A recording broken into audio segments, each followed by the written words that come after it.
রংপুরে আজকে এই আতিথ্যতায় আমরা সবাই দায়িত্ব নেওয়ার পরে প্রথমে হচ্ছে অবজার্ভ করা। আমাদের দল খুলনা, রাজশাহী, চিটাগং, সিলেট, ঢাকা এবং আজকে আমরা এখানে রংপুরে এসেছি, তারপরে আমরা বরিশালে যাব। একটা কারণ হচ্ছে এটা আমরা মিরপুর থেকে বসে একটা জিনিস অবলোকন করা বা অনুভব করা আর সেই জায়গায় গিয়ে সেখানকার ফিল নেওয়া, সেটা একটা কমপ্লিটলি ডিফারেন্ট ফিলিং। আমরা এখানে এসে যেটা দেখতে পাচ্ছি যে এবং জেনেছি যে সব ধরনের ক্রিকেটেই রংপুর চ্যাম্পিয়ন হচ্ছে। 4 দিনের ক্রিকেট বলেন, একদিনের ক্রিকেট বলেন, স্কুলের ক্রিকেট বলেন, তার মানে কি এখানে হাজার হাজার শত শত মেধা আছে এবং এই মেধাগুলোকে আমরা কতটুকু প্রস্ফুটিত করছি বা কতটুকু বিকশিত করার পথ তৈরি করে দিচ্ছি আমরা জানি না। তার একটা উদাহরণ দেখলাম আজকে যে এই মাঠে এসেছি। এই মাঠে আমি নিজেও একসময় ফার্স্ট ক্লাস ক্রিকেট খেলে গিয়েছি এবং আমি অত্যন্ত দুঃখিত বলবো যে আমাদের যে গ্রাউন্ডসের যে কারেন্ট কন্ডিশন দেখছি, বিশেষ করে গ্রাউন্ড ফিল্ডটা, হয়তো পিচ দেখার সুযোগ হয়নি এখনও। এখানে অনেক ইমপ্রুভমেন্ট করার জায়গা আছে। আর ক্রিকেটটা শুধু ঢাকা কেন্দ্রিক না, বাংলাদেশের সব জায়গায় আমরা ছড়িয়ে দেওয়ার চেষ্টা করব ইনশাআল্লাহ।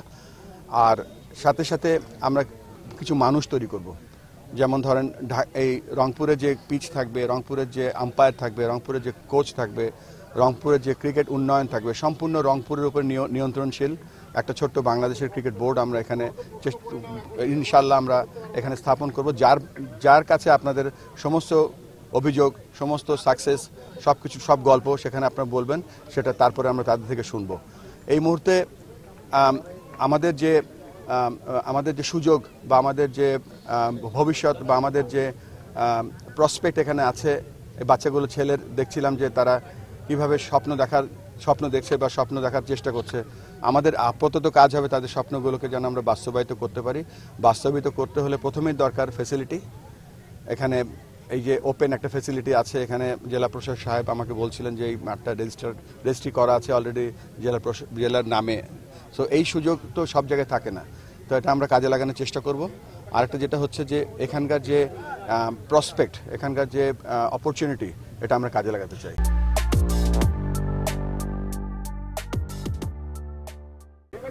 আসার সাথে সাথে জেলা প্রশাসক সাহেব যেভাবে বলেছেন যে সমস্ত সাহায্য তারা করবেন, তো এখানে তো অনেকটা কাজ আগিয়ে গেল। বাকিটা বাংলাদেশ ক্রিকেট বোর্ড সেটা শুধু চেষ্টা করবে না, বাস্তবায়িত করার জন্য যে যে পদক্ষেপ নেওয়ার সেগুলো নেবে। কেননা এটা তো ধরেন আমরা যে নাসির, শুভ, নাইম এখান থেকে খেলেছে, সুমনরা যে এখান থেকে খেলছে, এরা তো ধরেন এমনি খেলেনি, এদের তো প্রতিভা ছিল বলে তারা খেলেছে।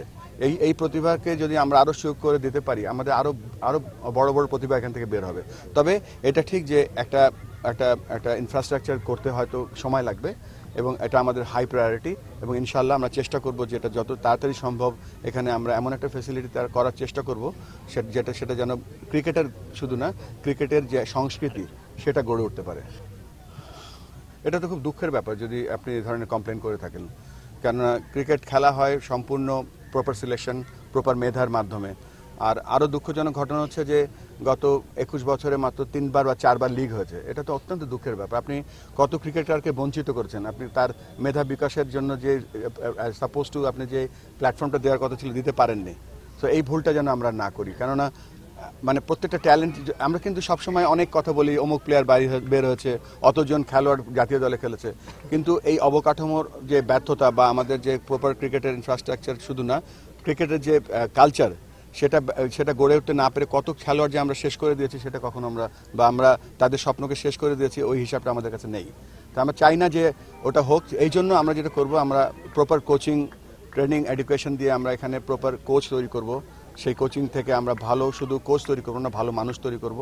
সেই কোচরাই ভালো ভালো ক্রিকেটার তৈরি করবে। আর যে কথা বলছেন সিলেকশনের অবশ্যই একটা ক্রাইটেরিয়া থাকতে হবে, সেই ক্রাইটেরিয়ার মাধ্যমে প্লেয়াররা সিলেক্টেড হবে। একটা প্লেয়ার যখন এভাবে হালকা রেগে গিয়ে কথা বলে, এটা কিন্তু তার হৃদয়ের কথা, এটা কিন্তু তার মুখের কথা না।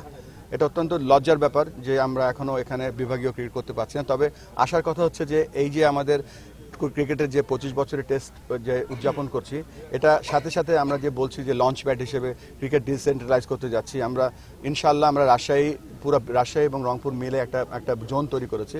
এই জোনে প্রিমিয়ার লিগ হবে এই জোনে মেয়েদের ক্রিকেট হবে, এই জন্য বড় বড় ট্রেনিং অ্যান্ড এডুকেশন হবে, এখানে ট্যালেন্ট সার্চ করা হবে। ইনশাআল্লাহ চেষ্টা করব যেন আপনারা দোয়া করবেন, সাহায্য করবেন যেন আমাদের এই প্রচেষ্টাগুলো আমরা সফল করতে পারি। এগুলো সফল করতে হলে আমাদের একজন বা শুধুমাত্র ক্রিকেট বোর্ডের কয়েকজন দিয়ে হবে না, আপনাদের সকলের সাহায্য সহযোগিতা লাগবে। বাট আমাদের যতটুকু করার আমরা পুরোটা করবো ইনশাআল্লাহ। উপজেলা পর্যায়ে আমাদের যে প্ল্যান আছে, উপজেলাতেই তো সব প্রথম ট্যালেন্টগুলো আছে।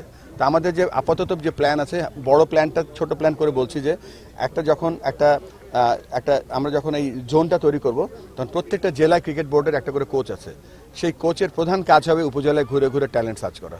সো উপজেলায় সেখানে কিছু কিছু খেলা হবে, হয়তো বড় লিগ হবে না, বা ট্যালেন্ট সার্চ প্রোগ্রাম অ্যাটলিস্ট আমরা উপজেলা থেকেই শুরু করতে চাই।